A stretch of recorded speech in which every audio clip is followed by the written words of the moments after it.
Hi guys, look who's back, Matt. We just did this The and I'm Jack. so excited. The Jack is back. Jack is It's back. in back. It's back, and we've been working really, really hard. The guys in New York have been working really, really hard, and I know it's This is like no small maybe a accomplishment. couple days right before Christmas, but I Yeah. am so excited. We now have a tiny stock of these in stock. They've arrived, and I am so excited. So the cheetah and the This is like tan, a super brief window of opportunity. yes, are back in stock. The burgundy is on pre-order, but we're trying to get those out as soon as possible. So if you've been waiting for one of these, I really highly suggest maybe trying to get one. And there's still time for if you use expedited shipping, which is second day, or I think it's overnight now, but there's still time if you really want to get one to someone or to yourself for Christmas. I mean, I really have to tell you, this bag is just a work of love. It takes so many hours to make this This bag. bag's a work of art. It really is. And let's just talk about this, okay? Let's talk about the broken in leather. How cool it is. Matt and I really wanted to. This all came from this one question someone asked me a long time ago. They said, Irene, would you ever carry a Birkin bag? And I was like, not if it's all perfect, or like those ones where it's like, those women who wait, I don't know, for, like all those like perfect ones that people have, and I see them in their closets and they're all like in plastic and in a box. I'm like, no, no, I don't think I would ever do that. However, if someone gifted me a Birkin bag that was used by their great grandmother that has been so scratched up and it's actually like got some holes in it, yes, then I would use that. I think it's so cool. And after we had that conversation, I was like, huh, you know what? I would love bags that have already been broken in and kind of have that feeling. So that's where this whole thought process came about. And then I've been searching and like looking for a leather and working with, leather guys to see if there's something that we can do to make leather that feels like you've already had this bag for years, and maybe this bag has been passed down. So this is what it feels like. And everyone who gets it writes back to us, and they'll ask me, are you going to do other colors? I love how this feels. And it's just one of those things where I'm like, okay, so this is my bag. This is the original. This is the first sample. So the actual production, I think, is it's the lining's a different color. Everything is just better. So this was the first sample, but I've been using it ever since, and it's been just probably the bag that I take everywhere with me. I don't travel without it. I take it everywhere. And I've said that I've used it as a weekender. It is just, look at, like, just it's kind of all screwed up. I love it. It's soft, That's the point. and it just takes forever to finish this bag on the outside. Everything's cut raw. There's so many details to this bag. When you get it, you'll be like, oh my God, this is amazing. It has extra little hanging things on the side. There's little D-rings on the side here for if you want to hang more charms. There's D-rings here for a over the shoulder strap, or a crossbody strap, sorry.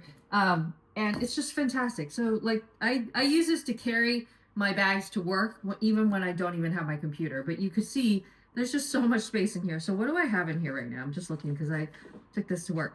Okay, so what do I have? I have the Amelia in here, and this is the little guy that I use, and I put my phone in here. I have, my Larissa Mills ex Parker Thatch, our little white guy. I love him. I have my lipsticks in here, so there's two lipsticks in here. I love that. I have a little zipper pouch that I keep little things in here. I have a Oxy hat, and then I have a bunch of papers in here. And then there's a little zipper bag, and you could, I have my sunglasses in there, just things that I have little things of. So it's just amazing. I just love this bag. Obviously, the inside of this bag is a nice navy blue. And This it's is not a even sample. beginning to be full. No, there's so much space. I usually put my computer in here, a big notebook. And it just feels soft. It's like one of those things where it's like when you were young and you had like a security blanket and it feels like so good when you touch it. That's how I feel about this bag. So it's back, and it's back in 3 colors, and I love it. So the cheetah is has been kind of almost sold out. So if you're waiting for the cheetah, I would definitely grab that one. The wine color, or the burgundy, is, on pre-order. And then we have this great tan color, which is our bestseller, and it is back, and we have a little stock in it. So these are made in small batches, and we're just slowly trying to, like, when you're replenishing the troops, we're slowly trying to replenish the kitty. But I feel like they just take a lot of time to make. So thank you to our amazing guys in New York who have been spending days and nights and every weekend trying to get these made. And so you'll really feel the love when you get this bag. I really do feel like that. So I'm really excited. So Matt and I are working on some really fun things. We're going to start a YouTube series, and we've had so many requests to kind of just talk about our story and how we started. So we're going to kind of do a fun little like chapter by chapter maybe of like a founder story. And, you know, I was just really thinking about all the things we've done in the past. And I was thinking about our first Christmas where we actually mailed out real goods. Do you remember, Matt? Mm-hmm. And we made custom stationery. And we were still living at your parents'. We made those out of our downstairs basement where we used to watch TV and have parties down there as kids. And we were printing. Remember, we were printing stationery, literally cutting with a cutting machine, packing the goods. And then I remember we didn't even know that you could actually scoring. I learned about scoring. Thank God Matt is very technical because he has that kind of background. But like, weren't you doing it with like a toilet paper roll or something? Yeah, because the scoring, there's like the scoring thing that you have to use technically, but I was like, oh, screw this. I can't use it. I was using a deodorant stick. That's what it was. The back of a deodorant. And it worked just as well, but it was nice. It was a big one. So I did that. And then, but the funniest thing I think was the labeling of the packages. So we had to,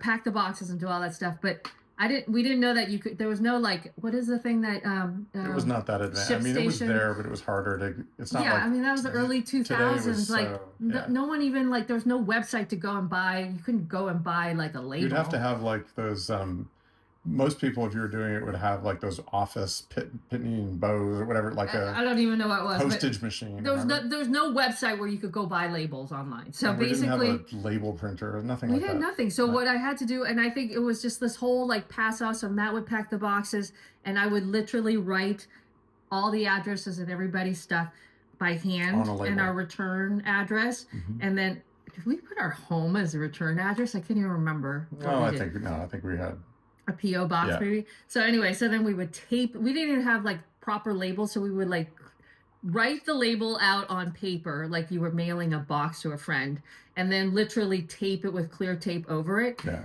And then like, oh my God, this is the worst part. Then we had all these boxes that we had to go to the post office during this time where like everybody's in a bad mood. But we would go there with like, 20 boxes, but that's a lot of boxes if you have to buy. And then like the guy would have to weigh each one, and then we would have to pay for the bought the labels at the post office. And people would get so angry with us because we were like, okay, we can't carry all these things. So we went to IKEA and got those big blue bags, and we would fill the blue bags and stand in line. And then everyone would stare at us. I remember it's like, oh my God, the person in front of me, the person behind me, they're pissed off, right? And then we would go, and then he would have to weigh each box and then charge us for each box. And that's what we did for the first Christmas. And we have pictures, and I wish that... I have that one picture with a big pile of those boxes. Yeah, and then like we had to make sure like I wrote everything correct, so then I had to line them all up and then go in and check each one. It was like this whole process. Right. It was absurd. Anyways, so I remember that Christmas. And so, then remember that software Indicia? That was like the big realization. Oh, when they did the label. Before ShipStation. Yeah, remember? Yeah, that was huge. I was like, that was mind-blowing. That I could actually It validated the address. Yeah, because we had to check the address. It was crazy. Yeah. Anyways, so I thought of that today, and I was like, this is kind of really weird but funny, but there was so many stories like that we would love to share with you guys. So long story short, we're going to start recording sort of like a long form podcast almost with Matt and I just sitting in the kitchen, and we'll just go through the starting to the end. An organizing theme. Yeah. So if anyone's interested in doing that, or if people have interest in certain questions, send us questions, and we could do a whole series on that. So anyways, we would love to do that, and I think it's so fun.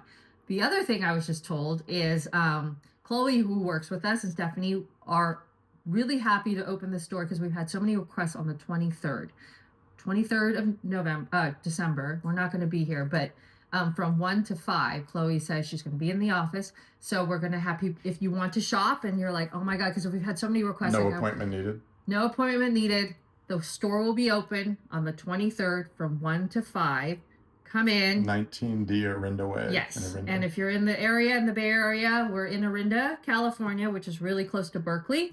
And there's parking, and we'll open the doors, and it'll be really fun. I think we have a lot of stock, and you could also touch and feel the jacks. If there are requests on items that you would like, we could get some in. So we're really excited. So that's one thing. If you want to add a little charm, add some straps, stuff like that to your stocking stuffers last minute. You want to come on in. I think it'll be really fun. Okay, what else, Matt?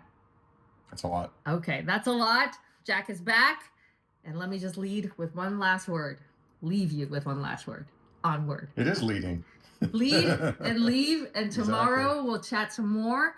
And I've had all these like epiphanies. So maybe tomorrow, I'm a little tired today. So tomorrow, let's chat about a couple of them. Good Okay? idea. All right. Bye, guys.